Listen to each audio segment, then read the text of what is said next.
पवार, मोहिते, निंबाळकर यांसारख्या मातब्बर राजघराण्यांचा पीच असलेला व सहकारी संस्थांभोवती राजकारण करत असणारा म्हाडा लोकसभा मतदारसंघ. लोकसभा निवडणुकीला 2 वर्ष पूर्ण झाले आहेत. कशी राहिली म्हाडा लोकसभेचे खासदार धैर्यशील मोहिते पाटील यांची कामगिरी? जाणून घेऊया पोल पंडितच्या सर्वेक्षणातून. पोल पंडितच्या सर्वेक्षणानुसार 42% लोक हे धैर्यशील मोहिते पाटील यांची कामगिरी चांगली असल्याचे म्हणत आहेत. 18% लोक त्यांची कामगिरी साधारण असल्याचे बोलत आहेत, तर 40% लोक त्यांची कामगिरी खराब असल्याचे बोलत आहेत. 2024च्या लोकसभा निवडणुकीत अगदी शेवटच्या टप्प्यात भाजपकडून बंडखोरी करत धैर्यशील मोहिते पाटील यांनी राष्ट्रवादी शरद पवार गटाकडून उमेदवारी मिळवली. मोहिते पाटील यांच्या उघड बंडामुळे म्हाडाच नव्हे तर सोलापूर लोकसभा मतदारसंघात सुद्धा भाजपला फटका बसला होता. तर या निवडणुकीमध्ये धैर्यशील मोहिते पाटील यांनी भाजपच्या रणजितसिंह निंबाळकर यांचा 1,20,000 मतांनी पराभव केला. मतदारसंघातील सहकारी संस्थांवर असणारी पकड, सक्रिय कार्यकर्त्यांचे जाळे व शरद पवार यांना मानणारे मतदार या धैर्यशील मोहिते पाटील यांच्या जमेच्या बाजू ठरले. या मतदारसंघात मोहिते पाटील यांना मानणारा हक्काचा मतदार आहे. हा मतदार सद्यस्थितीमध्ये त्यांच्या कामगिरीवर समाधानी असल्याचे दिसून येते. या मतदारसंघातील पाणी टंचाई व दुष्काळग्रस्त गावांसाठी कोणतीही ठोस कामगिरी केली नसल्यामुळे या मतदारसंघातील काही प्रमाणात मतदार त्यांच्यावरती नाराज असल्याचे दिसून येते. 2024च्या लोकसभा निवडणुकीनंतरही झालेल्या विधानसभा निवडणुकीमध्ये महाविकास आघाडीची घोडदौड अशीच सुरू राहिली.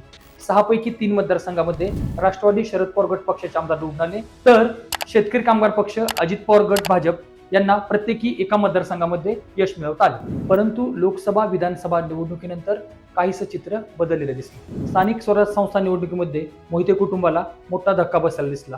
पूर्वापार परंपरेपासून त्यांच्या ताब्यात असलेली सोलापूर जिल्हा परिषदवर भाजपची एकाधी सत्ता आलेली दिसली. जिल्हा परिषद निवडणुकीच्या निकालावरून हे स्पष्ट होते की सहकार क्षेत्रावरती मोहिते पाटील यांचा असणारा प्रभाव आता काही प्रमाणात कमी झाला आहे.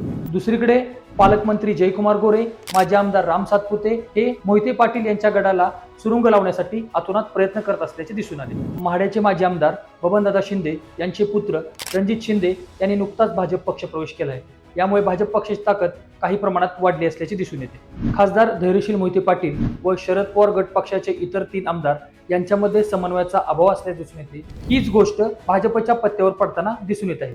या मतदारसंघात निर्णायक असणारा धनगर समाजाचा मतदार आगामी काळात कुणाच्या पाठीमागे उभा राहतो हे पाहणं औत्सुक्याचं ठरू शकतं. आगामी लोकसभेसाठी राष्ट्रवादी शरद पवार गट पक्षाकडून धैर्यशील मोहिते पाटील हेच उमेदवार असण्याची सर्वाधिक शक्यता दिसून येते.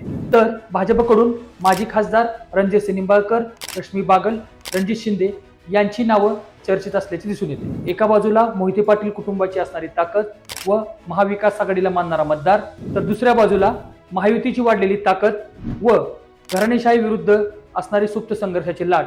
यामुळे पोल पंडितने केलेल्या सर्वेक्षणानुसार म्हाडा लोकसभा मतदारसंघाची निवडणूक चुरशीची होऊ शकते. नवनवीन राजकीय अपडेट्स जाणून घेण्यासाठी आजच पोल पंडितला फॉलो करा.